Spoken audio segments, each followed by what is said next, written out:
Ticket ವಿಚಾರದಲ್ಲಿ ಮುಂಚೆನೇ ಚರ್ಚೆ ಆಗಿತ್ತು. ಬಿಜೆಪಿಯವರು ಹೇಳಿದ್ರಂತೆ ಹಾಸನದಲ್ಲಿ ಬೇರೆ ಅಭ್ಯರ್ಥಿ ಕೊಡಿ, ಪ್ರಜ್ವಲ್ ಬೇಡ ಅಂತ ಚರ್ಚೆ ಆಗಿತ್ತಂತೆ. ಹೌದಾ? ಪಕ್ಷದಲ್ಲಿ ಬಗ್ಗೆ ಚರ್ಚೆ ಆಗಿತ್ತ?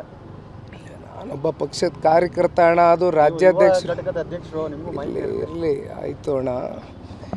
ಇದಕ್ಕೆ ರಾಜ್ಯಾಧ್ಯಕ್ಷ ಇರ್ಬೋದು, ರಾಷ್ಟ್ರೀಯ ಅಧ್ಯಕ್ಷ ಇರ್ಬೋದು, ಕೋರ್ ಕಮಿಟಿ ಅಧ್ಯಕ್ಷ ಆಗಿರ್ತಕ್ಕಂಥ ಜಿ ಟಿ ದೇವೇಗೌಡರು ಸಾಹೇಬರು ಅಂತಿಮವಾಗಿ ಅವರ ಒಂದು ನಿರ್ಧಾರ, ಆ ನಿರ್ಧಾರಕ್ಕೆ ಇವತ್ತು ನಾವು ತಲೆಬಾಗಿ ಕಾರ್ಯಕರ್ತರ ಕೆಲಸ ಮಾಡಿದ್ದೀವಿ ಅಷ್ಟೇ. ಈ ಚುನಾವಣೆ ಹಾಸನ ಈಗ JDSನ ಭದ್ರಕೋಟೆ.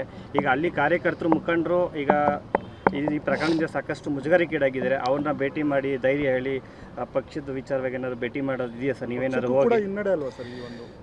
100ಕ್ಕೆ 100 ಆ ವಿಷಯವಾಗಿ ಸಂಬಂಧಪಟ್ಟಂತೆ ಬಹುಶಃ ಇನ್ನೊಂದಷ್ಟು ದಿನಗಳಲ್ಲಿ ಹಾಸನ ಜಿಲ್ಲೆಗೆ ಹೋಗ್ತಕ್ಕಂಥದ್ದಕ್ಕೆ ಅಲ್ಲಿರ್ತಕ್ಕಂಥ ಎಲ್ಲ ನಮ್ಮ ಏನು ಪಕ್ಷದ ಕೇಡರಿದೆ, ಲೀಡ್ರ್ಗಳಿರ್ಬೋದು, ಸೆಕೆಂಡ್ ಲೈನ್ ಲೀಡ್ರ್ಗಳು, ಕಾರ್ಯಕರ್ತರು ಏನಿದ್ದಾರೆ, ಅವರೆಲ್ಲರ ಜೊತೆನೂ ಕೂತು ಅತಿ ಶೀಘ್ರದಲ್ಲೇ ಕುಮಾರಣ್ಣವರು ಕೂಡ ಹೋಗಿ ಒಂದು ಸಮಾಲೋಚನೆಯಲ್ಲಿ ಭಾಗವಹಿಸ್ತಾರೆ. ಯಾರು ಕೂಡ ಧೃತಿಗೆಡ್ತಕ್ಕಂಥದ್ದಕ್ಕೆ ಅವಕಾಶ ಮಾಡಿಕೊಡೋದಿಲ್ಲ.